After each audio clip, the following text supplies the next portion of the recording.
दानियेल 1। यहूदा के राजा यहोयाकीम के राज्य के तीसरे वर्ष में बाबुल के राजा नबूकदनेस्सर ने यरूशलेम पर चढ़ाई करके उसको घेर लिया। तब परमेश्वर ने यहूदा के राजा यहोयाकीम को परमेश्वर के भवन के कई पात्रों सहित उसके हाथ में कर दिया, और उसने उन पात्रों को शिनार देश में अपने देवता के मंदिर में ले जाकर अपने देवता के भंडार में रख दिया। तब उस राजा ने अपने खोजों के प्रधान अश्पनज को आज्ञा दी कि इस्राएली राजपुत्रों और प्रतिष्ठित पुरुषों में से ऐसे कई जवानों को ला, जो निर्दोष, सुंदर और सब प्रकार की बुद्धि में प्रवीण और ज्ञान में निपुण और विद्वान और राजमंदिर में हाजिर रहने के योग्य हों, और उन्हें कसदियों के शास्त्र और भाषा की शिक्षा दे। और राजा ने आज्ञा दी कि उसके भोजन और पीने के दाखमधु में से उन्हें प्रतिदिन खाने पीने को दिया जाए। इस प्रकार 3 वर्ष तक उनका पालन पोषण होता रहे, तब उसके बाद वे राजा के सामने हाजिर किए जाएं। उनमें यहूदा की संतान से चुने हुए दानियेल, हनन्याह, मीशाएल और अजर्याह नाम यहूदी थे। और खोजों के प्रधान ने उनके दूसरे नाम रखें, अर्थात दानियेल का नाम रखे, अर्थात दानियेल का नाम उसने बेलतशस्सर, हनन्याह का शद्रक, मीशाएल का मेशक और अजर्याह का नाम अबेदनगो रखा। परंतु दानियेल ने अपने मन में ठान लिया कि वह राजा का भोजन खाकर और उसके पीने का दाखमधु पीकर अपवित्रा न होए, इसलिए उसने खोजों के प्रधान से विनती की कि उसे अपवित्रा न होना पड़े। परमेश्वर ने खोजों के प्रधान के मन में दानियेल के प्रति कृपा और दया भर दी। और खोजों के प्रधान ने दानियेल से कहा, मैं अपने स्वामी राजा से डरता हूँ, क्योंकि तुम्हारा खाना पीना उसी ने ठहराया है। कहीं ऐसा न हो कि वह तेरा मुंह तेरे संगी के जवानों से उतरा हुआ और उदास देखे और तुम मेरा सिर राजा के सामने जाखिम में डालो। तब दानियेल ने उस मुखिए से, जिसको खोजों के प्रधान ने दानियेल, हनन्याह, मीशाएल और अजर्याह के ऊपर देखभाल करने के लिए नियुक्त किया था, कहा, मैं तेरी विनती करता हूँ, अपने दासों को 10 दिन तक जांच, हमारे खाने के लिए सागपात और पीने के लिए पानी ही दिया जाए। फिर 10 दिन के बाद हमारे मुंह और जो जवान राजा का भोजन खाते हैं उनके मुंह को देख, और जैसा तुझे देख पड़े उसी के अनुसार अपने दासों से व्यवहार करना। उनकी यह विनती उसने मान ली, और 10 दिन तक उनको जांचता रहा। 10 दिन के बाद उनके मुंह राजा के भोजन के खाने वाले सब जवानों से अधिकर अच्छे और चिकने देख पड़े। तब वह मुखिया उनका भोजन और उनके पीने के लिए ठहराया हुआ दाखमधु दोनों छुड़ाकर उनको सागपात देने लगा। और परमेश्वर ने उन चारों जवानों को सब शास्त्रों और सब प्रकार की विद्याओं में बुद्धिमानी और प्रवीणता दी, और दानियेल सब प्रकार के दर्शन और स्वप्न के अर्थ का ज्ञानी हो गया। तब जितने दिन के बाद नबूकदनेस्सर राजा ने जवानों को भीतर ले आने की आज्ञा दी थी, उतने दिन के बीतने पर खोजों के प्रधान उन्हें उसके सामने ले गया। और राजा उनसे बातचीत करने लगा, और दानियेल, हनन्याह, मीशाएल और अजर्याह के तुल्य उन सब में से कोई न ठहरा, इसलिए वे राजा के सम्मुख हाजिर रहने लगे। और बुद्धि और हर प्रकार की समझ के विषय में जो कुछ राजा उनसे पूछता था उसमें वे राज्य भर के सब ज्योतिषियों और तंत्रियों से 10 गुणे निपुण ठहरते थे। और दानियेल कुऊ राजा के पहले वर्ष तक बना रहा। दानियेल 2। अपने राज्य के दूसरे वर्ष में नबूकदनेस्सर ने ऐसा स्वप्न देखा जिससे उसका मन बहुत ही व्याकुल हो गया और उसको नींद न आई। तब राजा ने आज्ञा दी कि ज्योतिषी, तंत्री, टोन्हे और कसदी बुलाए जाएं कि वे राजा को उसका स्वप्न बताएं। सो वे आए और राजा के सामने हाजिर हुए। तब राजा ने उनसे कहा, मैंने एक स्वप्न देखा है और मेरा मन व्याकुल है कि स्वप्न को कैसे समझूं। कसदियों ने राजा से अरामी भाषा में कहा, हे राजा, तू चिरंजीव रहे। अपने दासों को स्वप्न बता और हम उसका फल बताएंगे। राजा ने कसदियों को उत्तर दिया, मैं यह आज्ञा दे चुका हूँ, कि यदि तुम फल समेत स्वप्न को न बताओगे तो तुम टुकड़े टुकड़े किए जाओगे और तुम्हारे घर फुंकवा दिए जाएंगे। और यदि तुम फल समेत स्वप्न को बता दो तो मुझसे भांति भांति के दान और भारी प्रतिष्ठा पाओगे। इसलिए तुम मुझे फल समेत स्वप्न बताओ। उन्होंने दूसरी बार कहा, हे राजा, स्वप्न तेरे दासों को बताया जाए और हम उसका फल समझा देंगे। राजा ने उत्तर दिया, मैं निश्चय जानता हूँ कि तुम यह देखकर कि राजा के मुंह से आज्ञा निकल चुकी है, समय बढ़ाना चाहते हो। इसलिए यदि तुम मुझे स्वप्न न बताओ तो तुम्हारे लिए एक ही आज्ञा है, क्योंकि तुमने गोष्ठी की होगी कि जब तक समय न बदले तब तक हम राजा के सामने झूठी और गपशप की बातें कहाँ करेंगे। इसलिए तुम मुझे स्वप्न को बताओ, तब मैं जानूंगा कि तुम उसका फल भी समझा सकते हो।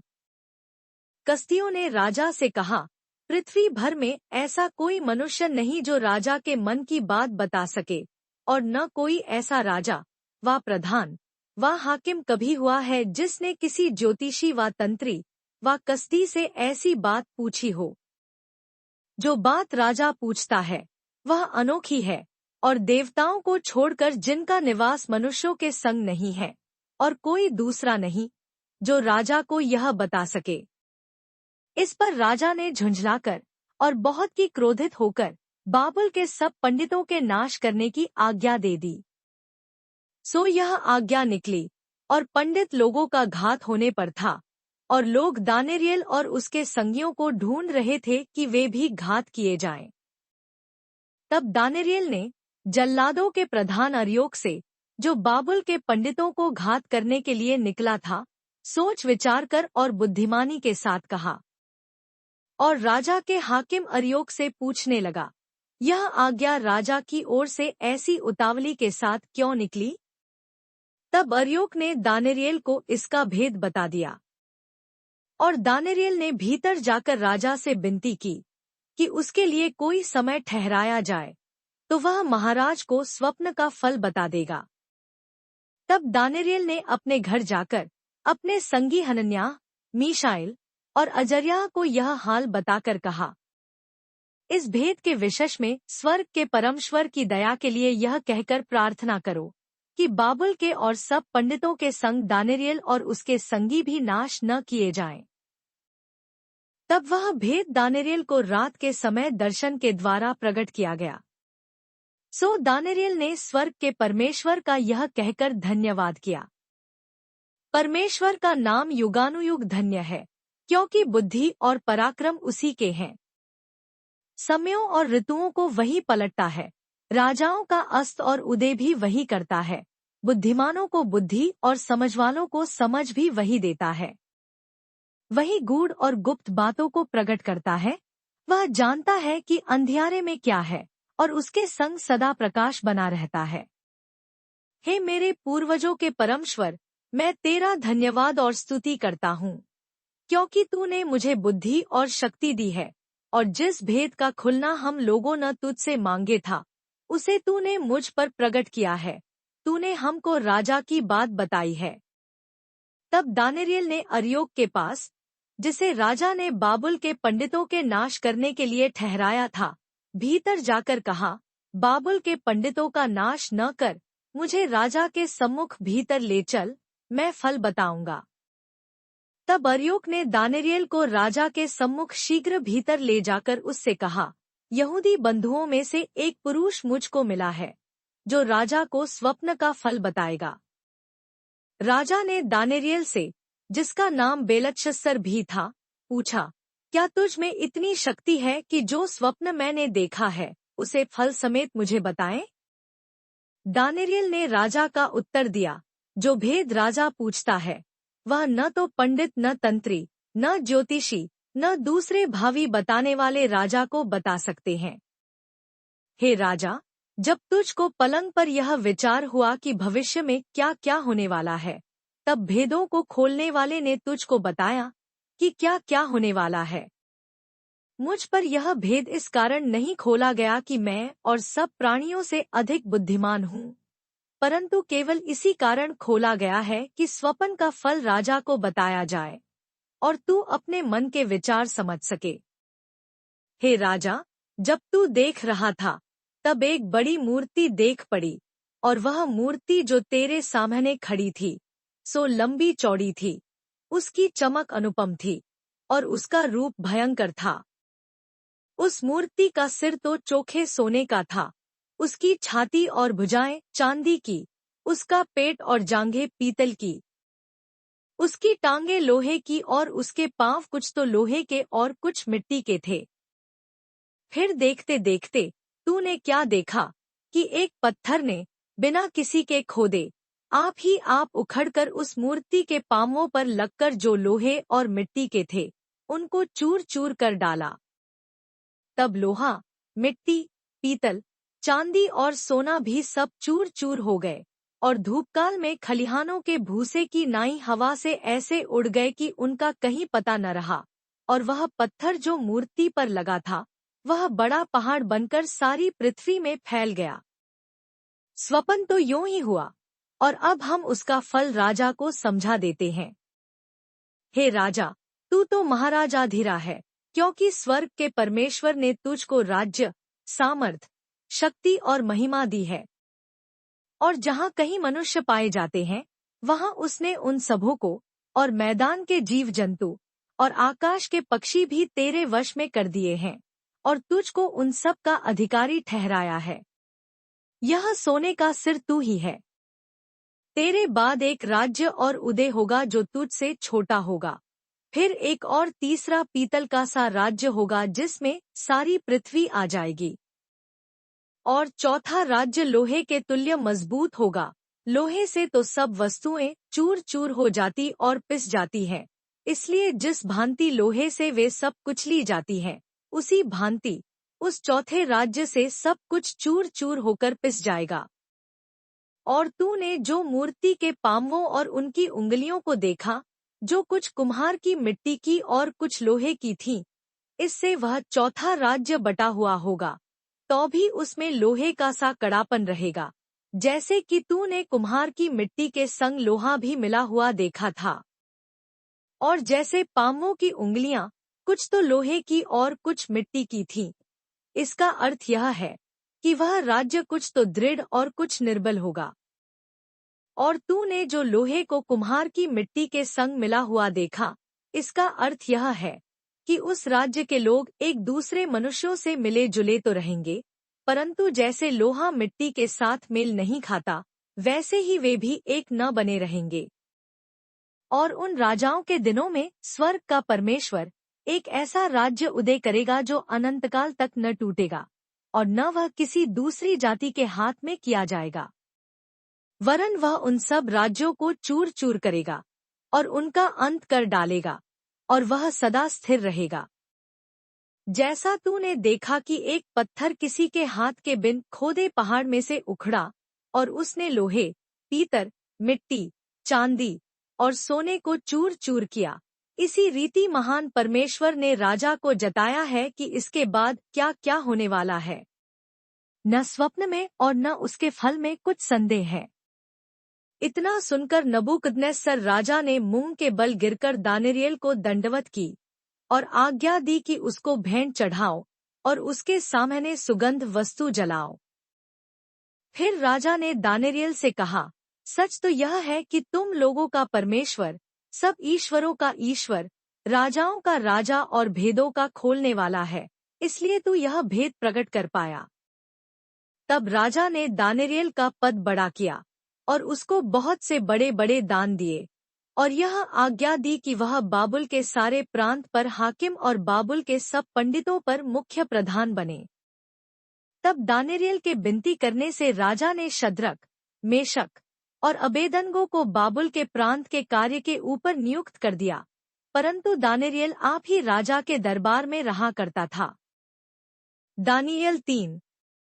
नबूकदनेस्सर राजा ने सोने की एक मूरत बनवाई, जिनकी ऊंचाई 60 हाथ और चौड़ाई 6 हाथ की थी, और उसने उसको बाबुल के प्रांत के दूरा नाम मैदान में खड़ा कराया। तब नबूकदनेस्सर राजा ने अधिपतियों, हाकिमों, गवर्नरों, जजों, खजानचियों, न्यायियों, शास्त्रियों आदि प्रांत प्रांत के सब अधिकारियों को बुलवा भेजा कि वे उस मूरत की प्रतिष्ठा में आए जो उसने खड़ी कराई थी। तब अधिपति, हाकिम, गवर्नर, जज, खजानची, न्यायी, शास्त्री आदि प्रांत प्रांत के सब अधिकारी नबूकदनेस्सर राजा की खड़ी कराई हुई मूरत की प्रतिष्ठा के लिए इकट्ठे हुए और उस मूरत के सामने खड़े हुए। तब ढिंढोरिये ने ऊंचे शब्द से पुकार कर कहा, हे देश देश और जाति जाति के लोगों और भिन्न भिन्न भाषा बोलने वालों, तुमको यह आज्ञा सुनाई जाती है कि जिस समय तुम नरसिंगे, बांसुली, वीणा, सारंगी, सितार, शहनाई आदि सब प्रकार के बाजों का शब्द सुनो, तुम उसी समय गिरकर नबूकदनेस्सर राजा की खड़ी कराई हुए सोने की मूरत को दंडवत करो। और जो कोई गिरकर दंडवत न करेगा वह उसी घड़ी धधकते हुए भट्ठे के बीच में डाल दिया जाएगा। इस कारण उस समय ज्यों ही सब जाति के लोगों को नरसिंगे, बांसुली, वीणा, सारंगी, सितार, शहनाई आदि सब प्रकार के बाजों का शब्द सुन पड़ा, त्यों ही देश देश और जाति जाति के लोगों और भिन्न भिन्न भाषा बोलने वालों ने गिरकर उस सोने की मूरत को जो नबूकदनेस्सर राजा ने खड़ी कराई थी, दंडवत की। उसी समय कई एक कसदी पुरुष राजा के पास गए और कपट से यहूदियों की चुगली खाई। वे नबूकदनेस्सर राजा से कहने लगे, हे राजा, तू चिरंजीव रहे।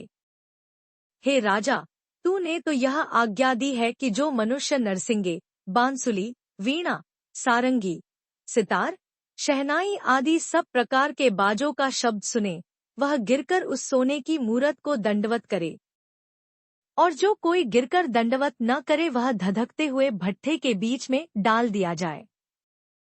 देख, शद्रक, मेशक और अबेदनगो नाम कुछ यहूदी पुरुष हैं, जिन्हें तूने बाबुल के प्रांत के कार्य के ऊपर नियुक्त किया है। उन पुरुषों ने, हे राजा, तेरी आज्ञा की कुछ चिंता नहीं की, वे तेरे देवता की उपासना नहीं करते, और जो सोने की मूरत तूने खड़ी कराई है, उसको दंडवत नहीं करते। तब नबूकदनेस्सर ने रोष और जलजलाहट में आकर आज्ञा दी कि शद्रक, मेशक और अबेदनगो को लाओ। तब वे पुरुष राजा के सामने हाजिर किए गए। नबूकदनेस्सर ने उनसे पूछा, हे शद्रक, मेशक और अबेदनगो, तुम लोग जो मेरे देवता की उपासना नहीं करते और मेरी खड़ी कराई हुई सोने की मूरत को दंडवत नहीं करते, सो क्या तुम जानबूझकर ऐसा करते हो? यदि तुम अभी तैयार हो कि जब नरसिंगे, बांसुली, वीणा, सारंगी, सितार, शहनाई आदि सब प्रकार के बाजों का शब्द सुनो और उसी क्षण गिरकर मेरी बनवाई हुई मूरत को दंडवत करो, तो बचोगे, और यदि तुम दंडवत ने करो तो इसी घड़ी धधकते हुए भट्ठे के बीच में डाले जाओगे। फिर ऐसा कौन देवता है जो तुमको मेरे हाथ से छुड़ा सके? शद्रक, मेशक और अबेदनगो ने राजा से कहा, हे नबूकदनेस्सर, इस विषय में तुझे उत्तर देने का हमें कुछ प्रयोजन नहीं जान पड़ता। हमारा परमेश्वर, जिसकी हम उपासना करते हैं, वह हमको उस धधकते हुए भट्टे की आग से बचाने की शक्ति रखता है, वरन हे राजा, वह हमें तेरे हाथ से भी छुड़ा सकता है। परंतु यदि नहीं, तो हे राजा, तुझे मालूम हो कि हम लोग तेरे देवता की उपासना नहीं करेंगे और न तेरी खड़ी कराई हुई सोने की मूरत को दंडवत करेंगे। तब नबूकदनेस्सर झुंझला उठा और उसके चेहरे का रंग शद्रक, मेशक और अबेदनगो की ओर बदल गया, और उसने आज्ञा दी कि भट्ठे को 7 गुना अधिक धधका दो। फिर अपनी सेना में के कई एक बलवान पुरुषों को उसने आज्ञा दी कि शद्रक, मेशक और अबेदनगो को बांधकर उन्हें धधकते हुए भट्ठे में डाल दो। तब वे पुरुष अपने मोजों, अंगरखों, बागों और वस्त्रों सहित बांधकर उस धधकते हुए भट्ठे में डाल दिए गए। वह भट्ठा तो राजा की दृढ़ आज्ञा होने के कारण अत्यंत धधकाया गया था। इस कारण जिन पुरुषों ने शद्रक, मेशक और अबेदनगो को उठाया वे ही आग की आंच से जल मरे। और उसी धधकते हुए भट्ठे के बीच ये तीनों पुरुष शद्रक, मेशक और अबेदनगो बंधे हुए फेंक दिए गए। तब नबूकदनेस्सर राजा अचंभित हुआ और घबराकर उठ खड़ा हुआ और अपने मंत्रियों से पूछने लगा, क्या हमने उस आग के बीच 3 ही पुरुष बंधे हुए नहीं डलवाए? उन्होंने राजा को उत्तर दिया, हाँ राजा, सच बात तो है।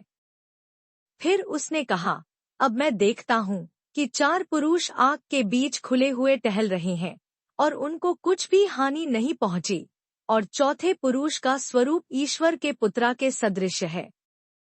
फिर नबूकदनेस्सर उस धधकते हुए भट्ठे के द्वार के पास जाकर कहने लगा, हे शद्रक, मेशक और अबेदनगो, हे परम प्रधान परमेश्वर के दासों, निकलकर यहाँ आओ।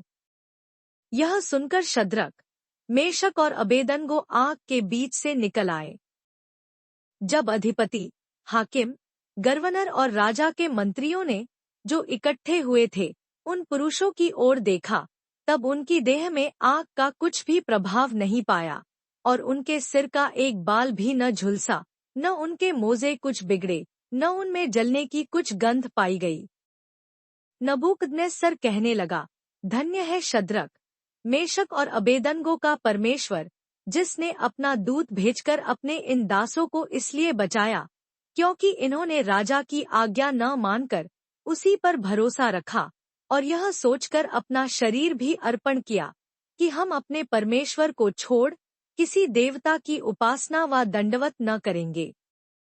इसलिए अब मैं यह आज्ञा देता हूँ कि देश देश और जाति जाति के लोगों और भिन्न भिन्न भाषा बोलने वालों में से जो कोई शद्रक, मेशक और अबेदनगो के परमेश्वर की कुछ निंदा करेगा, वह टुकड़े टुकड़े किया जाएगा और उसका घर घूरा बनाया जाएगा, क्योंकि ऐसा कोई और देवता नहीं जो इस रीति से बचा सके। तब राजा ने बाबुल के प्रांत में शद्रक, मेशक, अबेदनगो का पद और ऊंचा किया। दानियेल 4। नबूकदनेस्सर राजा की ओर से देश देश और जाति जाति के लोगों और भिन्न भिन्न भाषा बोलने वाले जितने सारी पृथ्वी पर रहते हैं, उन सबों को यह वचन मिला, तुम्हारा कुशल क्षेम बये। मुझे यह अच्छा लगा कि परम प्रधान परमेश्वर ने मुझे जो जो चिन्ह और चमत्कार दिखाए हैं, उनको प्रकट करूं। उसके दिखाए हुए चिन्ह क्या ही बड़े और उसके चमत्कारों में क्या ही बड़ी शक्ति प्रकट होती है। उसका राज्य तो सदा का और उसकी प्रभुता पीढ़ी से पीढ़ी तक बनी रहती है। मैं नबूकदनेस्सर अपने भवन में चैन से और प्रफुल्लित रहता था।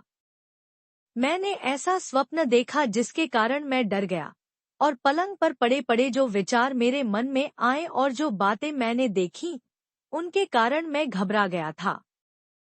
तब मैंने आज्ञा दी कि बाबुल के सब पंडित मेरे स्वप्न का फल मुझे बताने के लिए मेरे सामने हाजिर किए जाएं। तब ज्योतिषी, तंत्री, कसदी और होनहार बताने वाले भीतर आए, और मैंने उनको अपना स्वप्न बताया, परंतु वे उसका फल न बता सके।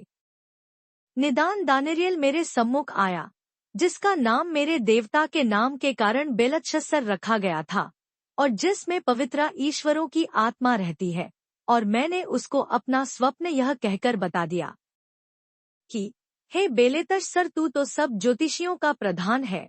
मैं जानता हूँ कि तुझ में पवित्र ईश्वरों की आत्मा रहती है, और तू किसी भेद के कारण नहीं घबराता। इसलिए जो स्वप्न मैंने देखा है उसे फल समेत मुझे बताकर समझा दे। जो दर्शन मैंने पलंग पर पाया वह यह है, मैंने देखा कि पृथ्वी के बीचों बीच एक वृक्ष लगा है, उसकी ऊंचाई बहुत बड़ी है। वह वृक्ष बड़ा होकर दृढ़ हो गया, और उसकी ऊंचाई स्वर्ग तक पहुंची, और वह सारी पृथ्वी की छोर तक देख पड़ता था। उसके पत्ते सुंदर, और उसमें बहुत फल थे, यहाँ तक कि उसमें सबों के लिए भोजन था। उसके नीचे मैदान के सब पशुओं को छाया मिलती थी, और उसकी डालियों में आकाश की सब चिड़िया बसेरा करता थी, और सब प्राणी उससे आहार पाते थे। मैंने पलंग पर दर्शन पाते समय क्या देखा कि एक पवित्र पहरुआ स्वर्ग से उतर आया। उसने ऊंचे शब्द से पुकारकर यह कहा, वृक्ष को काट डालो उसकी डालियों को छांट दो, उसके पत्ते झाड़ दो और उसके फल छितरा डालो। पशु उसके नीचे से हट जाएं और चिड़िए उसकी डालियों पर से उड़ जाएं। तो भी उसके ठूंठ को जड़ समेत भूमि में छोड़ो और उसको लोहे और पीतल के बंधन से बांधकर मैदान की हरी घास के बीच रहने दो। वह आकाश की ओस से भींगा करे और भूमि की घास खाने में मैदान के पशुओं के संग भागी हो। उसका मन बदले और मनुष्य का न रहे, परंतु पशु का सा बन जाए और उस पर 7 काल बीतें। यह आज्ञा पहरुओं के निर्णय से और यह बात पवित्रा लोगों के वचन से निकली कि जो जीवित हैं वे जान ले कि परम प्रधान परमेश्वर मनुष्यों के राज्य में प्रभुता करता है और उसको जिसे चाहे उसे दे देता है और वह छोटे से छोटे मनुष्य को भी उस पर नियुक्त कर देता है। मुझ नबूकदनेस्सर राजा ने यही स्वप्न देखा। सो हे बेलतशस्सर, तू इसका फल बता, क्योंकि मेरे राज्य में और कोई पंडित इसका फल मुझे समझा नहीं सकता, परंतु तुझ में तो पवित्र ईश्वरों की आत्मा रहती है, इस कारण तू उसे समझा सकता है। तब दानियेल, जिसका नाम बेलतशस्सर भी था, घड़ी भर घबराता रहा और सोचते सोचते व्याकुल हो गया। तब राजा कहने लगा, हे बेलतशस्सर, इस स्वप्न से व इसके फल से तू व्याकुल मत हो। बेलतशस्सर ने कहा, हे मेरे प्रभु, यह स्वप्न तेरे बैरियों पर और इसका अर्थ तेरे द्रोहियों पर फले। जिस वृक्ष हो तूने देखा, जो बड़ा और दृढ़ हो गया और जिसकी ऊंचाई स्वर्ग तक पहुंची और जो पृथ्वी के सिरे तक दिखाई देता था, जिसके पत्ते सुंदर और फल बहुत थे और जिसमें सबों के लिए भोजन था, जिसके नीचे मैदान के सब पशु रहते थे और जिसकी डालियों में आकाश की चिड़िया बसेरा करती थीं। हे राजा, वह तू ही है।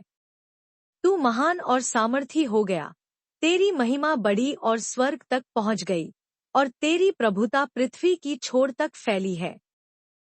और हे राजा, तूने जो एक पवित्र पहिरुए को स्वर्ग से उतरते और यह कहते देखा कि वृक्ष को काट डालो और उसका नाश करो, तो भी उसके ठूंठ को जड़ समेत भूमि में छोड़ो और उसको लोहे और पीतल के बंधन से बांधकर मैदान की हरी घास के बीच में रहने दो। वह आकाश की ओस से भीगा करे और उसको मैदान के पशुओं के संग ही भाग मिले, और जब तक 7 युग उस पर बीत न चुके तब तक उसकी ऐसी ही दशा रहे। हे राजा, इसका फल जो परम प्रधान ने ठाना है कि राजा पर घटे, वह यह है कि तू मनुष्यों के बीच से निकाला जाएगा और मैदान के पशुओं के संग रहेगा। तू बैलों की नाई घास चरेगा और 7 युग तुझ पर बीतेंगे, जब तक कि तू न जान ले कि मनुष्यों के राज्य में परम प्रधान ही प्रभुता करता है और जिसे चाहे वह उसे दे देता है। और उस वृक्ष के ठूंठ को जड़ समेत छोड़ने की आज्ञा जो हुई है, इसका अर्थ यह है कि तेरा राज्य तेरे लिए बना रहेगा, और जब तू जान लेगा कि जगत का प्रभु स्वर्ग ही में है, तब तू फिर से राज्य करने पाएगा। इस कारण हे राजा, मेरी यह सम्मति स्वीकार कर कि यदि तू पाप छोड़कर धर्म करने लगे और अधर्म छोड़कर दीनहीनों पर दया करने लगे, तो संभव है कि ऐसा करने से तेरा चैन बना रहे। यह सब कुछ नबूकदनेस्सर राजा पर घट गया। 12 महीने बीतने पर जब वह बाबुल के राजभवन की छत पर टहल रहा था, तब वह कहने लगा, क्या यह बड़ा बाबुल नहीं है, जिसे मैं ही ने अपने बल और सामर्थ से राजनिवास होने को और अपने प्रताप की बड़ाई के लिए बसाया है? यह वचन राजा के मुंह से निकलने भी न पाया था कि आकाशवाणी हुई, हे राजा नबूकदनेस्सर, तेरे विषय में यह आज्ञा निकलती है कि राज्य तेरे हाथ से निकल गया और तू मनुष्यों के बीच में से निकाला जाएगा और मैदान के पशुओं के संग रहेगा और बैलों की नाई घास चरेगा। 9 और 7 काल तुझ पर बीतेंगे, जब तक कि तू न जान ले कि परम प्रधान मनुष्यों के राज्य में प्रभुता करता है और जिसे चाहे वह उसे दे देता है। उसी घड़ी यह वचन नबूकदनेस्सर के विषय में पूरा हुआ। वह मनुष्यों में से निकाला गया और बैलों की नाई घास चरने लगा और उसकी देह आकाश की ओस से भीगती थी। यहाँ तक कि उसके बाल उकाब पक्षियों के परों से और उसके नाखून चिड़ियों के चंगुलों के समान बढ़ गए। उन दिनों के बीतने पर मुझ नबूकदनेस्सर ने अपनी आंखें स्वर्ग की ओर उठाईं, और मेरी बुद्धि फिर ज्यों की त्यों हो गई। तब मैंने परम प्रधान को धन्य कहा, और जो सदा जीवित है उसकी स्तुति और महिमा यह कहकर करने लगा, उसकी प्रभुता सदा की है और उसका राज्य पीढ़ी से पीढ़ी तब बना रहने वाला है।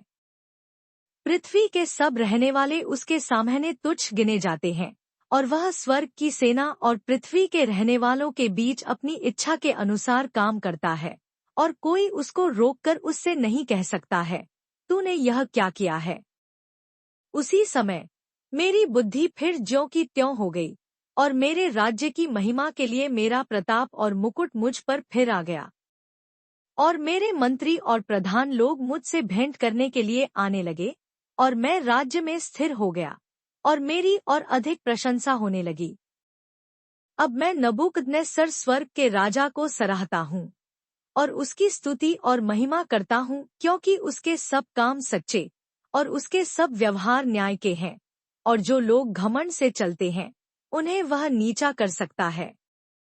दानिएल 5। बेलशस्सर नाम राजा ने अपने 1000 प्रधानों के लिए बड़ी जेवनार की, और उन 1000 लोगों के सामने दाखमधु पिया। दाखमधु पीते पीते बेलशस्सर ने आज्ञा दी कि सोने चांदी के जो पात्रा मेरे पिता नबूकदनेस्सर ने यरूशलेम के मंदिर में से निकाले थे, उन्हें ले आओ कि राजा अपने प्रधानों और रानियों और रखेलियों समेत उनमें से पिए। तब जो सोने के पात्रा यरूशलेम में परमेश्वर के भवन के मंदिर में से निकाले गए थे, वे लाए गए, और राजा अपने प्रधानों और रानियों और रखेलियों समेत उनमें से पीने लगा। वे दाखमधु पी पीकर सोने, चांदी, पीतल, लोहे, काठ और पत्थर के देवताओं की स्तुति कर ही रहे थे कि उसी घड़ी मनुष्य के हाथ की सी कई उंगलियां निकलकर दीवट के सामने राजमंदिर की भीत के चूने पर कुछ लिखने लगी, और हाथ का जो भाग लिख रहा था वह राजा को दिखाई पड़ा। उसे देखकर राजा भयभीत हो गया, और वह अपने सोच में घबरा गया, और उसकी कटी के जोड़ ढीले हो गए, और कांपते कांपते उसके घुटने एक दूसरे से लगने लगे। तब राजा ने ऊंचे शब्द से पुकारकर तंत्रियों, कसदियों और होनहार बताने वालों को हाजिर करवाने की आज्ञा दी।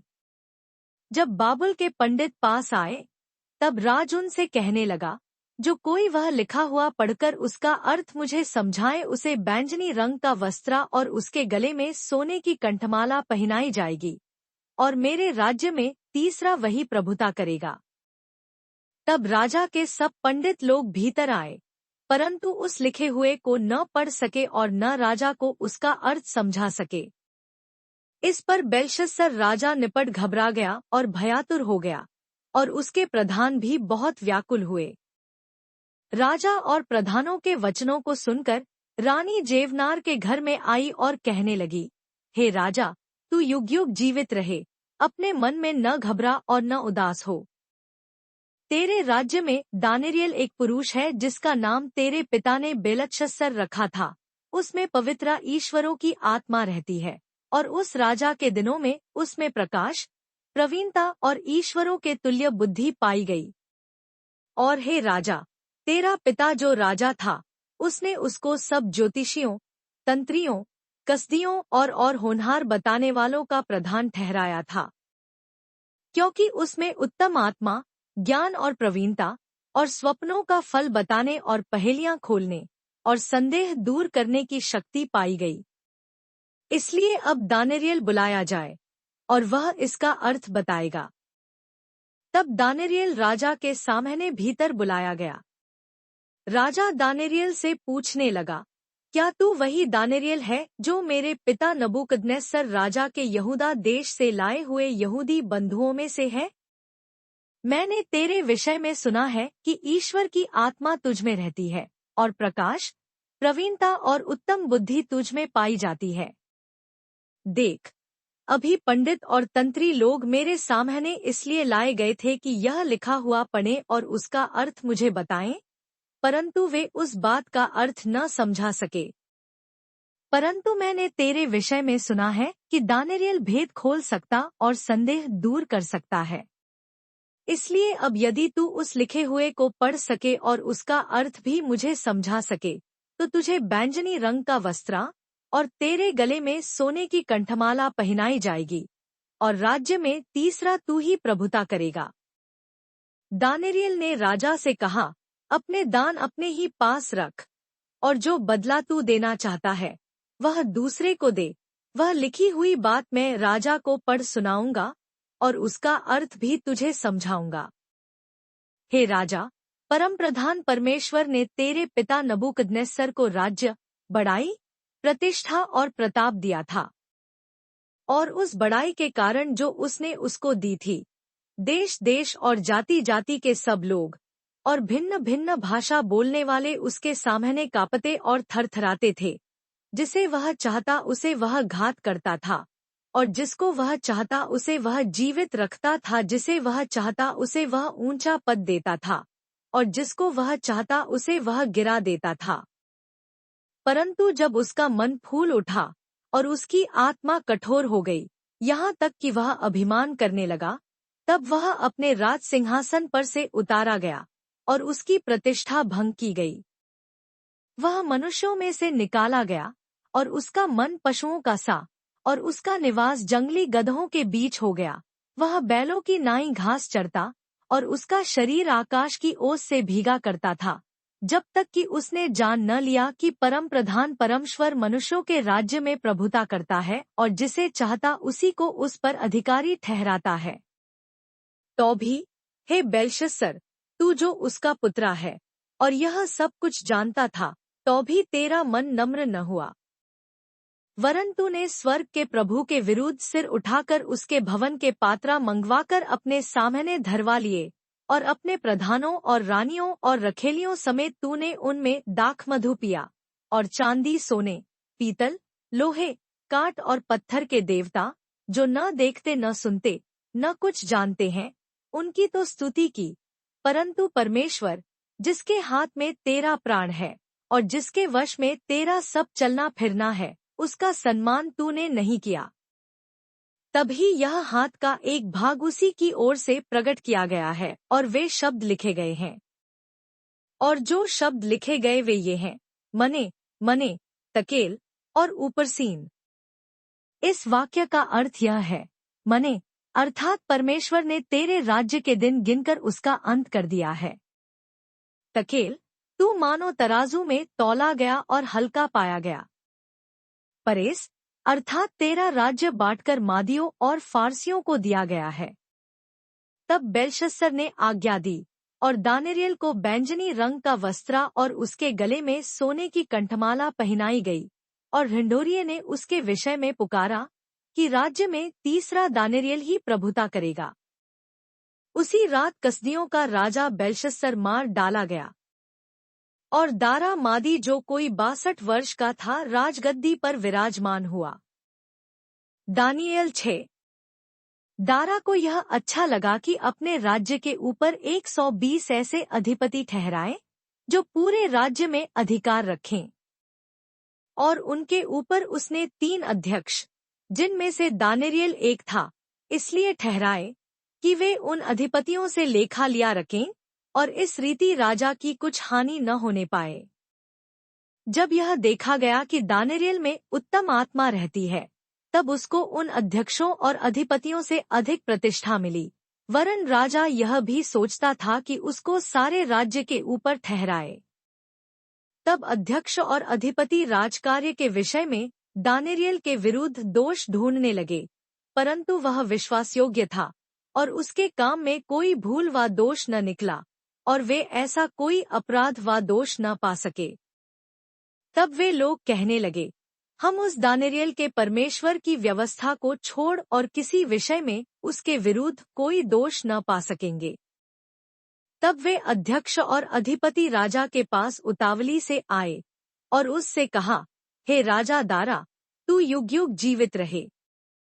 राज्य के सारे अध्यक्षों ने और हाकिमों, अधिपतियों, न्यायियों और गवर्नरों ने भी आपस में सम्मति की है कि राजा ऐसी आज्ञा दे और ऐसी कड़ी आज्ञा निकाले कि 30 दिन तक जो कोई, हे राजा, तुझे छोड़ किसी और मनुष्य व देवता से विनती करे, वह सिंहों की मांद में डाल दिया जाए। इसलिए अब हे राजा, ऐसी आज्ञा दे और इस पत्रा पर हस्ताक्षर कर, जिससे यह बात मादियों और फारसियों की अटल व्यवस्था के अनुसार अदल बदल न हो सके। तब दारा राजा ने उस आज्ञा पत्रा पर हस्ताक्षर कर दिया। जब दानियेल को मालूम हुआ कि उस पत्रा पर हस्ताक्षर किया गया है, तब वह अपने घर में गया, जिसकी उपरौठी कोठरी की खिड़कियां यरूशलेम के सामने खुली रहती थी, और अपनी रीति के अनुसार जैसा वह दिन में 3 बार अपने परमेश्वर के सामने घुटने टेक कर प्रार्थना और धन्यवाद करता था, वैसा ही तब भी करता रहा। तब उन पुरुषों ने उतावली से आकर दानियेल को अपने परमेश्वर के सामने विनती करते और गिड़गिड़ाते हुए पाया। सो वे राजा के पास जाकर उसकी राजाज्ञा के विषय में उससे कहने लगे, हे राजा, क्या तूने ऐसे आज्ञापत्रा पर हस्ताक्षर नहीं किया कि 30 दिन तक जो कोई तुझे छोड़ किसी मनुष्य व देवता से विनती करेगा, वह सिंहों की मांद में डाल दिया जाएगा? राजा ने उत्तर दिया, हाँ, मादियों और फारसियों की अटल व्यवस्था के अनुसार यह बात स्थिर है।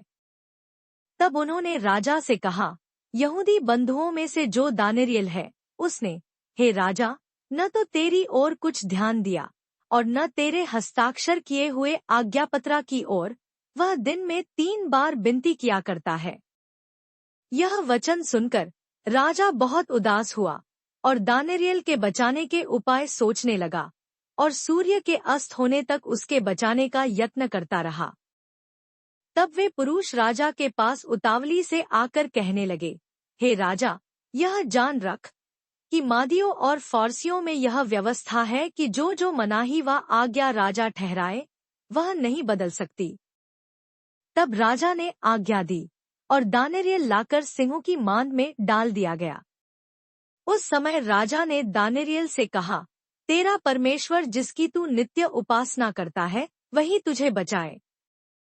तब एक पत्थर लाकर उस गड्ढे के मुंह पर रखा गया, और राजा ने उस पर अपनी अंगूठी से और अपने प्रधानों की अंगूठियों से मुहर लगा दी कि दानियेल के विषय में कुछ बदलने न पाए। तब राजा अपने महल में चला गया और उस रात को बिना भोजन पड़ा रहा, और उसके पास सुख विलास की कोई वस्तु नहीं पहुंचाई गई, और उसे नींद भी नहीं आई।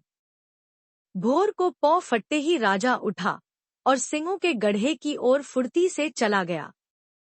जब राजा गड्ढे के निकट आया, तब शोक भरी वाणी से चिल्लाने लगा और दानियेल से कहा, हे दानियेल, हे जीवते परमेश्वर के दास, क्या तेरा परमेश्वर जिसकी तू नित्य उपासना करता है, तुझे सिंहों से बचा सका है? तब दानियेल ने राजा से कहा, हे राजा, तू युग युग जीवित रहे। मेरे परमेश्वर ने अपना दूत भेजकर सिंहों के मुंह को ऐसा बंद कर रखा कि उन्होंने मेरी कुछ भी हानि नहीं की। इसका कारण यह है कि मैं उसके सामने निर्दोष पाया गया, और हे राजा, तेरे सम्मुख भी मैंने कोई भूल नहीं की। तब राजा ने बहुत आनंदित होकर दानियेल को गड्ढे में से निकालने की आज्ञा दी। सो दानियेल गड्ढे में से निकाला गया, और उस पर हानि का कोई चिन्ह न पाया गया, क्योंकि वह अपने परमेश्वर पर विश्वास रखता था। और राजा ने आज्ञा दी कि जिन पुरुषों ने दानियेल की चुगली खाई थी, वे अपने अपने लड़के बालों और स्त्रियों समेत लाकर सिंहों के गड्ढे में डाल दिए जाएं, और वे गड्ढे की पेंदी तक भी न पहुँचे कि सिंहों ने उन पर झपटकर सब हड्डियों समेत उनको चबा डाला। तब दारा राजा ने सारी पृथ्वी के रहने वाले देश देश और जाति जाति के सब लोगों और भिन्न भिन्न भाषा बोलने वालों के पास यह लिखा, तुम्हारा बहुत कुशल हो। मैं यह आज्ञा देता हूँ कि जहाँ जहाँ मेरे राज्य का अधिकार है, वहाँ के लोग दानियेल के परमेश्वर के सम्मुख कांपते और थरथराते रहें, क्योंकि जीवता और युगान्युग तक रहने वाला परमेश्वर वही है। उसका राज्य अविनाशी और उसकी प्रभुता सदा स्थिर रहेगी। जिसने दानियेल को सिंहों से बचाया है, वही बचाने और छुड़ाने वाला है, और स्वर्ग में और पृथ्वी पर चिन्हों और चमत्कारों का प्रकट करने वाला है। और दानेरियल, दारा और कू फारसी दोनों के राज्य के दिनों में भाग्यवान रहा। दानिएल 7। बाबुल के राजा बेलशस्सर के पहले वर्ष में दानेरियल ने पलंग पर स्वप्न देखा। तब उसने वह स्वप्न लिखा और बातों का सारांश भी वर्णन किया। दानेरियल ने यह कहा, मैंने रात को यह स्वप्न देखा कि महासागर पर चौमुखी आंधी चलने लगी। तब समुद्र में से 4 बड़े बड़े जंतु, जो एक दूसरे से भिन्न थे, निकल आए। पहला जंतु सिंह के समान था और उसके पंख उकाब के से थे। और मेरे देखते देखते उसके पंखों के पर नीचे गए और वह भूमि पर से उठाकर मनुष्य की नाई पांवों के बल खड़ा किया गया और उसको मनुष्य का हृदय दिया गया। फिर मैंने एक और जंतु देखा जो रीछ के समान था और एक पांजर के बल उठा हुआ था और सके मुंह में दांतों के बीच 3 पसूली थी और लाग उससे कह रहे थे, उठकर बहुत मांस खा। इसके बाद मैंने दृष्टि की और देखा कि चीते के समान एक और जंतु है जिसकी पीठ पर पक्षी के से 4 पंख हैं और उस जंतु के 4 सिर थे और उसको अधिकार दिया गया। फिर इसके बाद मैंने स्वप्न में दृष्टि की और देखा कि एक चौथा जंतु है जो भयंकर और डरावना और बहुत सामर्थी है और उसके बड़े बड़े लोहे के दांत हैं। वह सब कुछ खा डालता है और चूर चूर करता है और जो बच जाता है उसे पैरों से रौंदता है। और वह सब पहले जंतुओं से भिन्न है और उसके 10 सींग हैं। मैं उन सींगों को ध्यान से देख रहा था तो क्या देखा कि उनके बीच एक और छोटा सा सींग निकला और उसके बल से उन पहले सींगों में से 3 उखाड़े गए। फिर मैंने देखा कि इस सींग में मनुष्य की सी आंखें और बड़ा बोल बोलने वाला मुंह भी है। मैंने देखते देखते अंत में क्या देखा कि सिंहासन रखे गए और कोई अति प्राचीन विराजमान हुआ। उसका वस्त्र हिमसा उजला और सिर के बाल निर्मल ऊन सरीखे थे। उसका सिंहासन अग्निमय और उसके पहिए धधकती हुई आग के से देख पड़ते थे। उस प्राचीन के सम्मुख से आग की धारा निकलकर बह रही थी। फिर हजारों हजार लोग उसकी सेवा टहल कर रहे थे और लाखों लाख लोग उसके सामने हाजिर थे।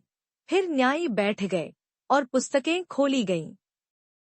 उस समय उस सींग का बड़ा बोल सुनकर मैं देखता रहा और देखते देखते अंत में देखा कि वह जंतु घात किया गया और उसका शरीर धधकती हुई आग में भस्म किया गया और रहे हुए जंतुओं का अधिकार ले लिया गया, परंतु उनका प्राण कुछ समय के लिए बचाया गया। मैंने रात में स्वप्न में देखा और देखो, मनुष्य के संतान सा कोई आकाश के बादलों समेत आ रहा था और वह उस अति प्राचीन के पास पहुंचा और उसको वे उसके समीप लाए। तब उसको ऐसी प्रभुता, महिमा और राज्य दिया गया कि देश देश और जाति जाति के लोग और भिन्न भिन्न भाषा बोलने वाले सब उसके अधीन हों। उसकी प्रभुता सदा तक अटल और उसका राज्य अविनाशी ठहरा। और मुझ दानिएल का मन विकल हो गया और जो कुछ मैंने देखा था उसके कारण मैं घबरा गया। तब जो लोग पास खड़े थे उनमें से एक के पास जाकर मैंने उन सारी बातों का भेद पूछा। उसने यह कहकर मुझे उन बातों का अर्थ बताया। उन 4 बड़े बड़े जंतुओं का अर्थ 4 राज्य हैं जो पृथ्वी पर उदय होंगे, परंतु परम प्रधान के पवित्रा लोग राज्य को पाएंगे और युगानुयुग उसके अधिकारी बन रहेंगे। तब मेरे मन में यह इच्छा हुई कि उस चौथे जंतु का भेद भी जान लूं जो और तीनों से भिन्न और अति भयंकर था और जिसके दांत लोहे के और नख पीतल के थे। वह सब कुछ खा डालता और चूर चूर करता और बचे हुए को पैरों से रौंद डालता था। फिर उसके सिर में के 10 सींगों का भेद, और जिस नए सींग के निकलने से 3 सींग गिर गए, अर्थात जिस सींग की आंखें और बड़ा बोल बोलने वाला मुंह और सब और सींगों से अधिक भयंकर था, उसका भी भेद जानने की मुझे इच्छा हुई। और मैंने देखा था कि वह सींग पवित्रा लोगों के संग लड़ाई करके उन पर उस समय तक प्रबल भी हो गया, जब तब वह अति प्राचीन न आया और परम प्रधान के पवित्रा लोग न्यायी न ठहरे और उन पवित्रा लोगों के राज्याधिकारी होने का समय न आ पहुंचा। उसने कहा, उस चौथे जंतु का अर्थ एक चौथा राज्य है, जो पृथ्वी पर होकर और सब राज्यों से भिन्न होगा और सारी पृथ्वी को नाश करेगा और दांवकर चूर चूर करेगा।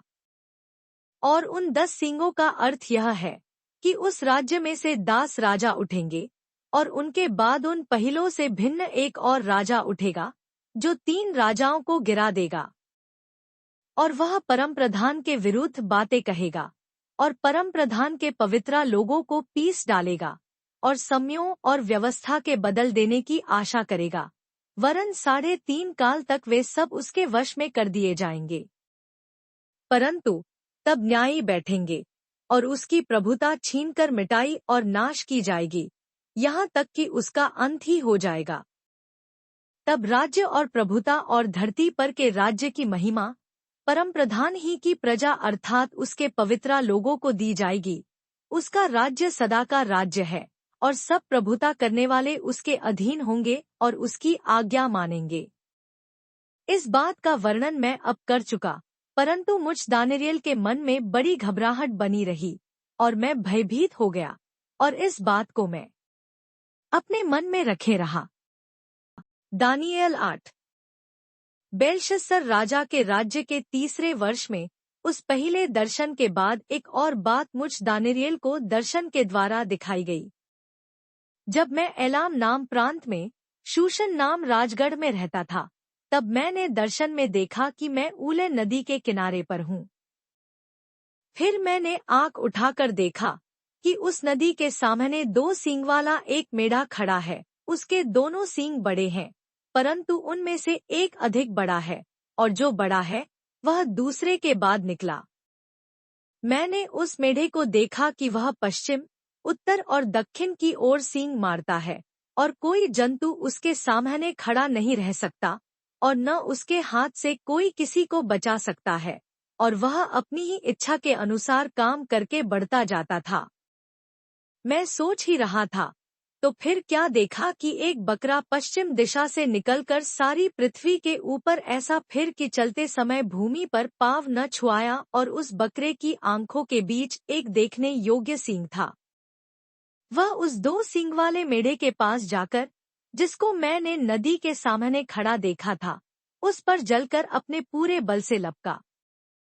मैंने देखा कि वह मेढ़े के निकट आकर उस पर झुंझलाया और मेढ़े को मारकर उसके दोनों सींगों को तोड़ दिया, और उसका सामना करने को मेढ़े का कुछ भी वश न चला। तब बकरे ने उसको भूमि पर गिराकर रौंद डाला और मेढ़े को उसके हाथ से छुड़ाने वाला कोई न मिला। तब बकरा अत्यंत बड़ाई मारने लगा, और जब बलवंत हुआ तक उसका बड़ा सींग टूट गया और उसकी संति देखने योग्य 4 सींग निकलकर चारों दिशाओं की ओर बढ़ने लगे। फिर इनमें से एक छोटा सा सींग और निकला, जो दक्षिण, पूरब और शिरोमणि देश की ओर बहुत ही बढ़ गया। वह स्वर्ग की सेना तक बढ़ गया और उसमें से और तारों में से भी कितनों को भूमि पर गिराकर रौंद डाला। वरन वह उस सेना के प्रधान तक भी बढ़ गया और उसका नित्य होमबलि बंद कर दिया गया और उसका पवित्र वासस्थान गिरा दिया गया। और लोगों के अपराध के कारण नित्य होमबलि के साथ सेना भी उसके हाथ में कर दी गई, और उस सिंह ने सच्चाई को मिट्टी में मिला दिया और वह काम करते करते सफल हो गया। तब मैंने एक पवित्र जन को बोलते सुना। फिर एक और पवित्र जन ने उस पहले बोलने वाले अपराध के विषय में जो कुछ दर्शन देखा गया, वह कब तक फलता रहेगा, अर्थात पवित्रस्थान और सेना दोनों को रौंदा जाना कब तक होता रहेगा। और उसने मुझसे कहा, जब तक सांझ और सवेरा 2300 बार न हो, तब तक वह होता रहेगा, तब पवित्रस्थान शुद्ध किया जाएगा। यह बात दर्शन में देखकर मैं, दानियेल, इसके समझने का यत्न करने लगा। इतने में पुरुष के रूप धरे हुए कोई मेरे सम्मुख खड़ा हुआ देख पड़ा। तब मुझे ऊले नदी के बीच से एक मनुष्य का शब्द सुन पड़ा, जो पुकार कर कहता था, हे जिब्राइल, उस जन को उसकी देखी हुई बातें समझा दे। तब जहां मैं खड़ा था, वहां वह मेरे निकट आया, और उसके आते ही मैं घबरा गया और मुंह के बल गिर पड़ा। तब उसने मुझसे कहा, हे मनुष्य के संतान, उन देखी हुई बातों को समझ ले, क्योंकि उसका अर्थ अंत ही के समय में फलेगा। जब वह मुझसे बातें कर रहा था, तब मैं अपना मुंह भूमि की ओर किए हुए भारी नींद में पड़ा था, परंतु उसने मुझे छूकर सीधा खड़ा कर दिया। तब उसने कहा, क्रोध भड़काने के अंत के दिनों में जो कुछ होगा, वह मैं तुझे जताता हूँ, क्योंकि अंत के ठहराए हुए समय में वह सब पूरा हो जाएगा। जो 2 सींग वाला मेढ़ा तूने देखा है, उसका अर्थ मादियों और फारसियों के राज्य से है, और वह रोमार बकरा यूनान का राज्य है, और उसकी आंखों के बीच जो बड़ा सींग निकला, वह पहला राजा ठहरा। और वह सींग जो टूट गया और उसकी संति जो 4 सींग निकले, इसका अर्थ यह है कि उस जाति से 4 राज्य उदय होंगे, परंतु उनका बल उस पहले का सा न होगा। और उन राज्यों के अंत समय में, जब अपराधी पूरा बल पकड़ेंगे, तब क्रूर दृष्टिवाला और पहेली बूझने वाला एक राजा उठेगा। उसका सामर्थ्य बड़ा होगा, परंतु उस पहले राजा का सा नहीं, और वह अद्भुत रीति से लोगों को नाश करेगा और सफल होकर काम करता जाएगा, और सामर्थियों और पवित्रा लोगों के समुदाय को नाश करेगा। उसकी चतुराई के कारण उसका छल सफल होगा, और वह मन में फूलकर निडर रहते हुए बहुत लोगों को नाश करेगा। वह सब हाकिमों के हाकिम के विरुद्ध भी खड़ा होगा, परंतु अंत को वह किसी के हाथ से बिना मार खाए टूट जाएगा। सांझ और सवेरे के विषय में जो कुछ तूने देखा और सुना है वह सच है, परंतु जो कुछ तूने दर्शन में देखा है उसे बंद रख, क्योंकि वह बहुत दिनों के बाद फलेगा। तब मुझ दानियेल का बल जाता रहा, और मैं कुछ दिन तक बीमार पड़ा रहा। तब मैं उठकर राजा का कामकाज फिर करने लगा, परंतु जो कुछ मैंने देखा था उससे मैं चकित रहा, क्योंकि उसका कोई समझाने वाला न था। दानियेल 9। मादी क्षयर्ष का पुत्रा दारा, जो कसदियों के देश पर राजा ठहराया गया था, उसके राज्य के पहले वर्ष में मुझ दानियेल ने शास्त्रा के द्वारा समझ लिया कि यरूशलेम की उजड़ी हुई दशा यहोवा के उस वचन के अनुसार जो यिर्मयाह नबी के पास पहुंचा था, कुछ वर्षों के बीतने पर अर्थात 70 वर्ष के बाद पूरी हो जाएगी। तब मैं अपना मुख परमेश्वर की ओर करके गिड़गिड़ाहट के साथ प्रार्थना करने लगा, और उपवास कर, टाट पहन, राख में बैठकर वरदान मांगने लगा। मैंने अपने परमेश्वर यहोवा से इस प्रकार प्रार्थना की और पाप का अंगीकार किया, हे प्रभु, तू महान और भययोग्य परमेश्वर है, जो अपने प्रेम रखने और आज्ञा मानने वालों के साथ अपनी वाचा को पूरा करता और करुणा करता रहता है। हम लोगों ने तो पाप, कुटिलता, दुष्टता और बलवा किया है, और तेरी आज्ञाओं और नियमों को तोड़ दिया है। और तेरे जो दास नबी लोग हमारे राजाओं, हाकिमों, पूर्वजों और सब साधारण लोगों से तेरे नाम से बातें करते थे, उनकी हमने नहीं सुनी। हे प्रभु, तू धर्मी है, परंतु हम लोगों को आज के दिन लज्जित होना पड़ता है, अर्थात यरूशलेम के निवासी आदि सब यहूदी, क्या समीप क्या दूर के सब इस्राएली लोग जिन्हें तूने उस विश्वासघात के कारण जो उन्होंने तेरा किया था, देश देश में बरबस कर दिया है, उन सबों को लज्जित होना पड़ता है। हे यहोवा, हम लोगों ने अपने राजाओं, हाकिमों और पूर्वजों समेत तेरे विरुद्ध पाप किया है, इस कारण हमको लज्जित होना पड़ता है। परंतु यद्यपि हम अपने परमेश्वर प्रभु से फिर गए, तो भी तू दया सागर और क्षमा की खानी है। हम तो अपने परमेश्वर यहोवा की शिक्षा सुनने पर भी उस पर नहीं चले जो उसने अपने दास नबियों से हमको सुनाई। वरन सब इस्राएलियों ने तेरी व्यवस्था का उल्लंघन किया और ऐसे हट गए कि तेरी नहीं सुनी। इस कारण जिस शाप की चर्चा परमेश्वर के दास मूसा की व्यवस्था में लिखी हुई है, वह शाप हम पर घट गया, क्योंकि हमने उसके विरुद्ध पाप किया है। सो उसने हमारे और न्यायियों के विषय जो वचन कहे थे, उन्हें हम पर यह बड़ी विपत्ति डालकर पूरा किया है, यहाँ तक कि जैसी विपत्ति यरूशलेम पर पड़ी है, वैसी सारी धरती पर और कहीं नहीं पड़ी। जैसे मूसा की व्यवस्था में लिखा है, वैसे ही यह सारी विपत्ति हम पर आ पड़ी है, तो भी हम अपने परमेश्वर यहोवा को मनाने के लिए न तो अपने अधर्म के कामों से फिरे और ने तेरी सत्य बातों पर ध्यान दिया। इस कारण यहोवा ने सोच विचार कर हम पर विपत्ति डाली है, क्योंकि हमारा परमेश्वर यहोवा जितने काम करता है उन सबों में धर्मी ठहरता है, परंतु हमने उसकी नहीं सुनी। और अब हे हमारे परमेश्वर, हे प्रभु, तूने अपनी प्रजा को मिस्र देश से बली हाथ के द्वारा निकाल लाकर अपना ऐसा बड़ा नाम किया जो आज तक प्रसिद्ध है, परंतु हमने पाप किया है और दुष्टता ही की है। हे प्रभु, हमारे पापों और हमारे पुरखाओं के अधर्म के कामों के कारण यरूशलेम की और तेरी प्रजा की और हमारे आसपास के सब लोगों की ओर से नामधराई हो रही है। तो भी तू अपने सब धर्म के कामों के कारण अपना क्रोध और जलजलाहट अपने नगर यरूशलेम पर से उतार दे, जो तेरे पवित्र पर्वत पर बसा है। हे हमारे परमेश्वर, अपने दास की प्रार्थना और गिड़गिड़ाहट सुनकर अपने उजड़े हुए पवित्रास्थान पर अपने मुख का प्रकाश चमका। हे प्रभु, अपने नाम के निमित्त यह कर। हे मेरे परमेश्वर, कान लगाकर सुन, आँख खोलकर हमारी उजड़ी हुई दशा और उस नगर को भी देख जो तेरा कहलाता है, क्योंकि हम जो तेरे सामने गिड़गिड़ा कर प्रार्थना करते हैं सो अपने धर्म के कामों पर नहीं, वरन तेरी बड़ी दया ही के कामों पर भरोसा रखकर करते हैं। हे प्रभु, सुन ले। हे प्रभु, पाप क्षमा कर। हे प्रभु, ध्यान देकर जो करता है उसे कर, विलंब न कर। हे मेरे परमेश्वर, तेरा नगर और तेरी प्रजा तेरी ही कहलाती है, इसलिए अपने नाम के निमित्त ऐसा ही कर। इस प्रकार मैं प्रार्थना करता और अपने इस्राएली जाति भाइयों के पाप का अंगीकार करता हुआ अपने परमेश्वर यहोवा के सम्मुख उसके पवित्र पर्वत के लिए गिड़गिड़ाकर विनती करता ही था।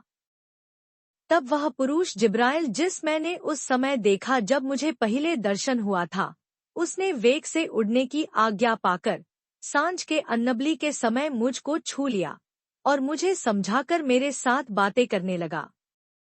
उसने मुझसे कहा, हे दानियेल, मैं तुझे बुद्धि और प्रवीणता देने को अभी निकल आया हूँ। जब तू गिड़गिड़ाकर विनती करने लगा, तभी इसकी आज्ञा निकली, इसलिए मैं तुझे बताने आया हूँ। क्योंकि तू अति प्रिय ठहरा है, इसलिए उस विषय को समझ ले और दर्शन की बात का अर्थ बूझ ले। तेरे लोगों और तेरे पवित्र नगर के लिए 70 सप्ताह ठहराए गए हैं कि उनके अंत तक अपराध का होना बंद हो और पापों को अंत और अधर्म का प्रायश्चित किया जाए और युग युग की धार्मिकता प्रकट होए और दर्शन की बात पर और भविष्यवाणी पर छाप दी जाए और परम पिता का अभिषेक किया जाए। सो यह जान और समझ ले कि यरूशलेम के फिर बसाने की आज्ञा के निकलने से लेकर अभिषिक्त प्रधान के समय तक 7 सप्ताह बीतेंगे।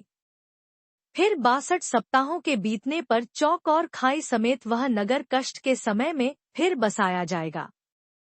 और उन 62 सप्ताहों के बीतने पर अभिषिक्त पुरुष काटा जाएगा और उसके हाथ कुछ न लगेगा और आने वाले प्रधान की प्रजा नगर और पवित्रास्थान को नाश तो करेगी, परंतु उस प्रधान का अंत ऐसा होगा जैसा बाढ़ से होता है, तो भी उसके अंत तक लड़ाई होती रहेगी, क्योंकि उसका उजड़ जाना निश्चय ठाना गया है। और वह प्रधान 1 सप्ताह के लिए बहुतों के संग दृढ़ वाचा बांधेगा, परंतु आधे सप्ताह के बीतने पर वह मेलबली और अन्नबली को बंद करेगा और कंगूरे पर उजाड़ने वाली घृणित वस्तुएं दिखाई देंगी और निश्चय से ठनी हुई बात के समाप्त होने तक परमेश्वर का क्रोध उजाड़ने वाले पर पड़ा रहेगा। दानियेल 10। फारस देश के राजा कू के राज्य के 3रे वर्ष में दानियेल पर, जो बेलतशस्सर भी कहलाता है, एक बात प्रकट की गई, और वह बात सच थी कि बड़ा युद्ध होगा। उसने इस बात को बूझ लिया और उसको इस देखी हुई बात की समझ आ गई। उन दिनों में दानियेल 3 सप्ताह तक शोक करता रहा। उन 3 सप्ताहों के पूरे होने तक मैंने न तो स्वादिष्ट भोजन किया और न मांस व दाखमधु अपने मुंह में रखा और न अपनी देह में कुछ भी तेल लगाया। फिर पहले महीने के 24वें दिन को जब मैं ही केल नाम नबी के तीर पर था, तब मैंने आंखें उठाकर देखा कि सन का वस्त्रा पहने हुए और ऊफाज देश के कुंदन से कमर बांधे हुए एक पुरुष खड़ा है। उसका शरीर फीरोजा के समान, उसका मुख बिजली की नाई, उसकी आंखें जलते हुए दीपक की सी, उसकी बाहें और पांव चमकाए हुए पीतल के से, और उसके वचनों के शब्द भीड़ों के शब्द का सा था। उसको केवल मुझ दानियेल ही ने देखा, और मेरे संगी मनुष्यों को उसका कुछ भी दर्शन न हुआ, परंतु वे बहुत ही थरथराने लगे और छिपने के लिए भाग गए। तब मैं अकेला रहकर यह अद्भुत दर्शन देखता रहा। इससे मेरा बल जाता रहा, मैं भयातुर हो गया और मुझ में कुछ भी बल न रहा। तो भी मैंने उस पुरुष के वचनों का शब्द सुना, और जब वह मुझे सुन पड़ा तब मैं मुंह के बल गिर गया और गहरी नींद में भूमि पर औंधे मुंह पड़ा रहा। फिर किसी ने अपने हाथ से मेरी देह को छुआ और मुझे उठाकर घुटनों और हथेलियों के बल थरथराते हुए बैठा दिया।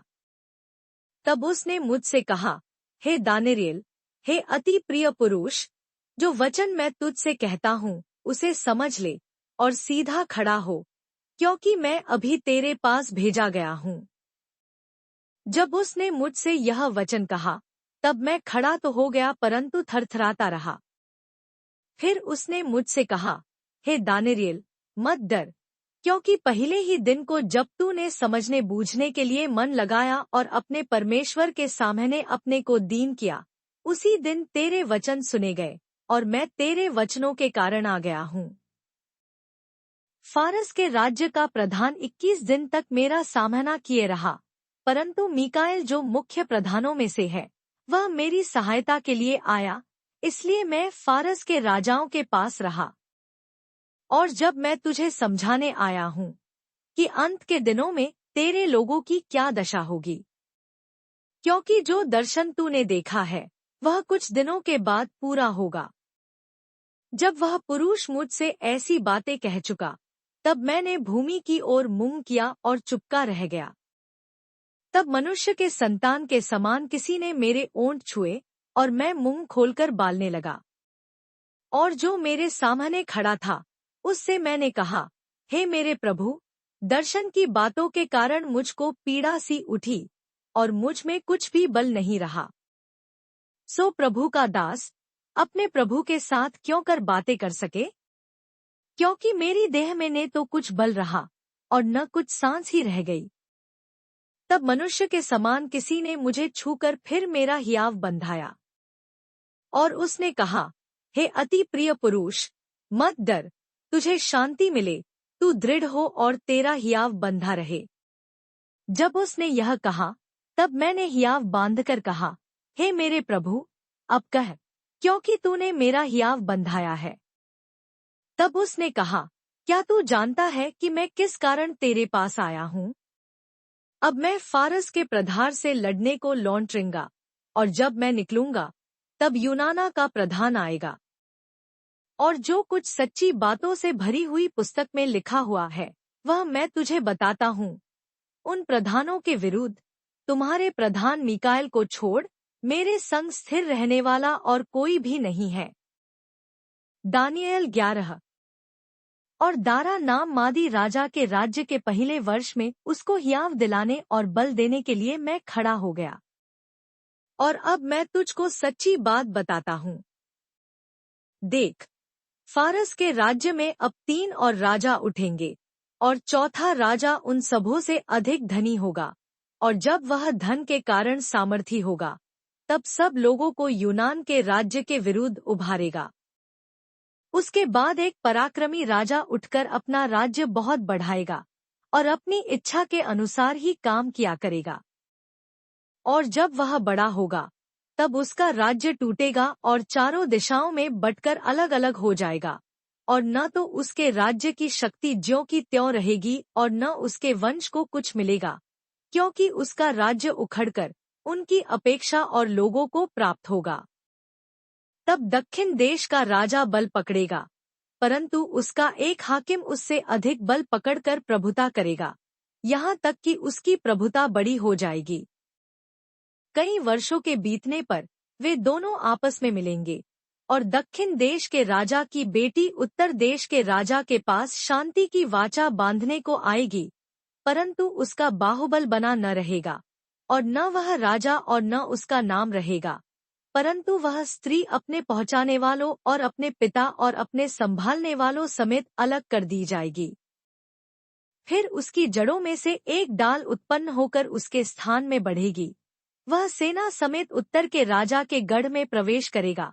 ओश्र उनसे युद्ध करके प्रबल होगा। तब वह उसके देवताओं की ढली हुई मूर्तों और सोने चांदी के मनभाऊ पात्रों को छीनकर मी में ले जाएगा। इसके बाद वह कुछ वर्ष तक उत्तर देश के राजा के विरुद्ध हाथ रोके रहेगा। ऋतब वह राजा दक्षिण देश के राजा के देश में आएगा, परंतु फिर अपने देश में लौट जाएगा। उसके पुत्रा झगड़ा मचाकर बहुत से बड़े बड़े दल इकट्ठे करेंगे और उपंडने वाली नदी की नाई आकर देश के बीच होकर जाएंगे, फिर लौटते हुए उसके गढ़ तक झगड़ा मचाते जाएंगे।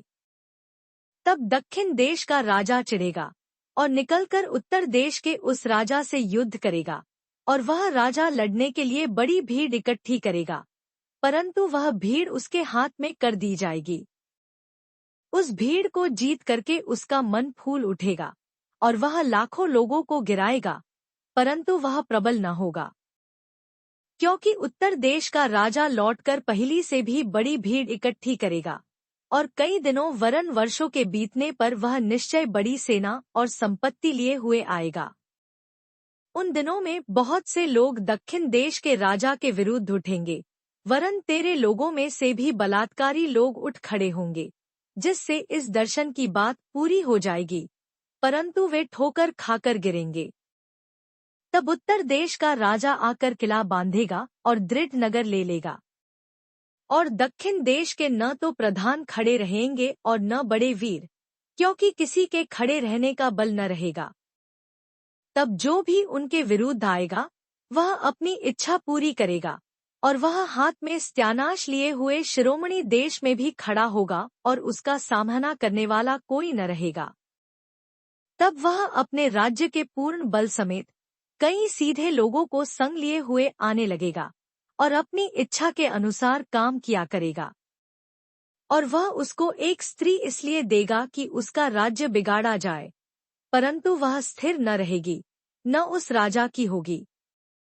तब वह दीपों की ओर मुंह करके बहुतों को ले लेगा, परंतु एक सेनापति उसके अहंकार को मिटाएगा, वरन उसके अहंकार के अनुकूल उसे बदला देता।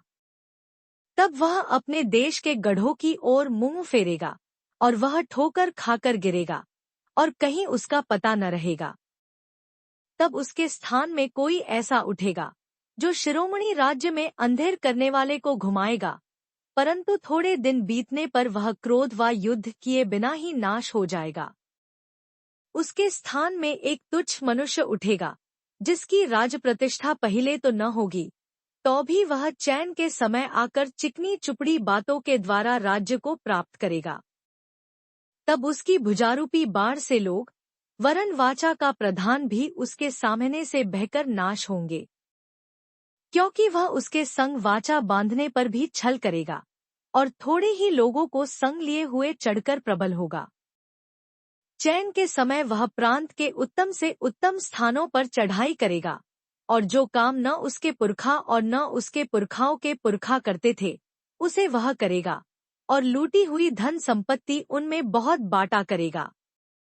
वह कुछ काल तक दृढ़ नगरों के लेने की कल्पना करता रहेगा। तब वह दक्षिण देश के राजा के विरुद्ध बड़ी सेना लिए हुए अपने बल और हियाव को बढ़ाएगा, और दक्षिण देश का राजा अत्यंत बड़ी सामर्थी सेना लिए हुए युद्ध तो करेगा, परंतु ठहर न सकेगा, क्योंकि लोग उसके विरुद्ध कल्पना करेंगे। उसके भोजन के खाने वाले भी उसको हरवाएंगे, और यद्यपि उसकी सेना बाढ़ की नाई चढ़ेंगी, तो भी उसके बहुत से लोग मर मिटेंगे। तब उन दोनों राजाओं के मन बुराई करने में लगेंगे, यहाँ तक कि वे एक ही मेज पर बैठे हुए आपस में झूठ बोलेंगे, परंतु इससे कुछ बन न पड़ेगा, क्योंकि इन सब बातों का अंत नियत ही समय में होने वाला है। तब उत्तर देश का राजा बड़ी लूट लिए हुए अपने देश को लौटेगा, और उसका मन पवित्र वाचा के विरुद्ध उभरेगा और वह अपनी इच्छा पूरी करके अपने देश को लौट जाएगा। नियत समय पर वह फिर दक्षिण देश की ओर जाएगा, परंतु उस पिछली बार के समान इस बार उसका वश न चलेगा, क्योंकि कित्तियों के जहाज उसके विरुद्ध आएंगे और वह उदास होकर लौटेगा और पवित्र वाचा पर चिढ़कर अपनी इच्छा पूरी करेगा। वह लौटकर पवित्र वाचा के तोड़ने वालों की सुधि लेगा। तब उसके सहायक खड़े होकर दृढ़ पवित्र स्थान को अपवित्र करेंगे और नित्य होमबलि को बंद करेंगे, और वे उस घृणित वस्तु को खड़ा करेंगे जो उजाड़ करा देती है। और जो दुष्ट होकर उस वाचा को तोड़ेंगे, उनको वह चिकनी चुपड़ी बातें कह कहकर भक्तिहीन कर देगा, परंतु जो लोग अपने परमेश्वर का ज्ञान रखेंगे, वे हियाव बांधकर बड़े काम करेंगे। और लोगों को सिखाने वाले बुद्धिमान जन बहुतों को समझाएंगे, तो भी वे बहुत दिन तक तलवार से छिदकर और आग में जलकर और बंधुए होकर और लुटकर बड़े दो खमे पड़े रहेंगे। जब वे दो खमे पड़ेंगे तब थोड़ा बहुत संभलेंगे, परंतु बहुत से लोग चिकनी चुपड़ी बातें कह कहकर उनसे मिल जाएंगे। और सिखाने वालों में से कितने गिरेंगे, और इसलिए गिरने पाएंगे कि जांचे जाएं और निर्मल और उजले किए जाएं। यह दशा अंत के समय तक बनी रहेगी, क्योंकि इन सब बातों का अंत नियत समय में होने वाला है। तब वह राजा अपनी इच्छा के अनुसार काम करेगा और अपने आप को सारे देवताओं से ऊंचा और बड़ा ठहराएगा, वरन सब देवताओं के परमेश्वर के विरुद्ध भी अनोखी बातें कहेगा। और जब तक परमेश्वर का क्रोध न हो जाए तब तक उस राजा का कार्य सफल होता रहेगा, क्योंकि जो कुछ निश्चय करके ठाना हुआ है वह अवश्य ही पूरा होने वाला है। वह अपने राजपद पर स्थिर रहकर दृढ़ गड़ोही के देवता का सम्मान करेगा, एक ऐसे देवता का जिसे उसके पुरखा भी न जानते थे। वह सोना, चांदी, मणि और मनभावनी वस्तुएं चढ़ाकर उसका सम्मान करेगा। उस बिराने देवता के सहारे से वह अति दृढ़ गढ़ों से लड़ेगा, और जो कोई उसको माने उसे वह बड़ी प्रतिष्ठा देगा। ऐसे लोगों को वह बहुतों के ऊपर प्रभुता देगा और अपने लाभ के लिए अपने देश की भूमि को बांट देगा। अंत के समय दक्षिण देश का राजा उसको सींग मारने लगेगा, परंतु उत्तर देश का राजा उस पर बवंडर की नाई बहुत से रथ सवार और जहाज लेकर चढ़ाई करेगा। इस रीति से वह बहुत से देशों में फैल जाएगा और उनमें से निकल जाएगा। वह शिरोमणि देश में भी आएगा और बहुत से देश उजड़ जाएंगे, परंतु एदोमी, मोआबी और मुख्य मुख्य अम्मोनी आदि जातियों के देश उसके हाथ से बच जाएंगे। वह कई देशों पर हाथ बढ़ाएगा और में देश भी न बचेगा। वह मी के सोने चांदी के खजानों और सब मनभावनी वस्तुओं का स्वामी हो जाएगा, और लूबी और कूशी लोग भी उसके पीछे हो लेंगे। उसी समय वह पूरब और उत्तर दिशाओं से समाचार सुनकर घबराएगा और बड़े क्रोध में आकर बहुतों को सत्यानाश करने के लिए निकलेगा। और वह दोनों समुद्रों के बीच पवित्र शिरोमणि पर्वत के पास अपना राजकीय तंबू खड़ा कराएगा। इतना करने पर भी उसका अंत जा जाएगा और कोई उसका सहायक न रहेगा। दानियेल 12। उसी समय मीकाएल नाम बड़ा प्रधान, जो तेरे जाति भाइयों का पक्ष करने को खड़ा रहता है, वह उठेगा। तब ऐसे संकट का समय होगा जैसा किसी जाति के उत्पन्न होने के समय से लेकर अब तक कभी न हुआ होगा, परंतु उस समय तेरे लोगों में से जितनों के नाम परमेश्वर की पुस्तक में लिखे हुए हैं, वे बच निकलेंगे। और जो भूमि के नीचे सोए रहेंगे उनमें से बहुत से लोग जाग उठेंगे, कितने तो सदा के जीवन के लिए और कितने अपनी नामधराई और सदा तक अत्यंत घिनौने ठहरने के लिए। तब सिखाने वालों की चमक आकाश मंडल की सी होगी, और जो बहुतों को धर्मी बनाते हैं वे सर्वदा की नाई प्रकाशमान रहेंगे। परंतु हे दानियेल, तू इस पुस्तक पर मुहर करके इन वचनों को अंत समय तक के लिए बंद रख। और बहुत लोग पूछ पाछ और ढूंढ ढांड करेंगे, और इससे ज्ञान बढ़ भी जाएगा। यह सब सुन, मुझ दानियेल ने दृष्टि करके क्या देखा कि और दो पुरुष खड़े हैं, एक तो नदी के इस तीर पर और दूसरा नदी के उस तीर पर है। यह सब सुन मुझ दानियेल ने दृष्टि करके क्या देखा कि और दो पुरुष खड़े हैं, एक तो नदी के इस तीर पर और दूसरा नदी के उस तीर पर है। तब जो पुरुष सन का वस्त्र पहने हुए नदी के जल के ऊपर था, उससे उन पुरुषों में से एक ने पूछा, इन आश्चर्य कर्मों का अंत कब तक होगा? तब जो पुरुष सन का वस्त्र पहने हुए नदी के जल के ऊपर था, उसने मेरे सुनते दहिना और बायां अपने दोनों हाथ स्वर्ग की ओर उठाकर सदा जीवित रहने वाले की शपथ खाकर कहा, यह दशा 3.5 काल तक ही रहेगी, और जब पवित्रा प्रजा की शक्ति टूटते टूटते समाप्त हो जाएगी, तब ये बातें पूरी होंगी। उसने कहा, हे दानियेल चला जा, क्योंकि ये बातें अंतसमय के लिए बंद है और इन पर मुहर दी हुई है। बहुत लोग तो अपने अपने को निर्मल और उजले करेंगे और स्वच्छ हो जाएंगे, परंतु दुष्ट लोग दुष्टता ही करते रहेंगे, और दुष्टों में से कोई ये बातें न समझेगा, परंतु जो बुद्धिमान है वे ही समझेंगे। और जब से नित्य होमबलि उठाई जाएगी और वह घिनौनी वस्तु जो उजाड़ करा देती है स्थापित की जाएगी, तब से 1290 दिन बीतेंगे। क्या ही धन्य है वह जो धीरज धरकर 1335 दिन के अंत तक भी पहुँचे। अब तू जाकर अंत तक ठहरा रह, और तू विश्राम करता रहेगा, और उन दिनों के अंत में तू अपने निज भाग पर खड़ा होगा।